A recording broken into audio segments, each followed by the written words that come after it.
The next great event which will be discussed is the intercession of Holy Prophet Muhammad, peace and blessings be upon him, on the Day of Judgment. In a narration found in Sunan ibn Majah, number 4308, the Holy Prophet Muhammad, peace and blessings be upon him, advised that he is the first person to intercede and the first person whose intercession will be accepted by Allah, the Exalted, on Judgment Day. A Muslim should therefore strive to make themselves worthy of the intercession of the Holy Prophet Muhammad, peace and blessings be upon him, by performing the actions which result in this, such as supplicating for it after hearing the call to prayer. This has been advised in a narration found in Sunan and Nasai, number 679. But this would require one to regularly attend the obligatory prayers at a mosque, instead of offering them at home. The greatest action which will result in the intercession is learning and acting on the traditions of the Holy Prophet Muhammad, peace and blessings be upon him.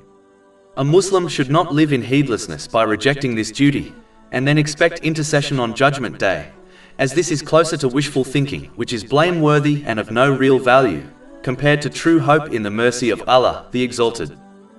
Unfortunately, some Muslims who have adopted this wishful thinking expect to obtain paradise through this intercession, even though they do not obey Allah, the Exalted, by fulfilling His commands, refraining from His prohibitions, and by facing destiny with patience according to the traditions of the Holy Prophet Muhammad, peace and blessings be upon him.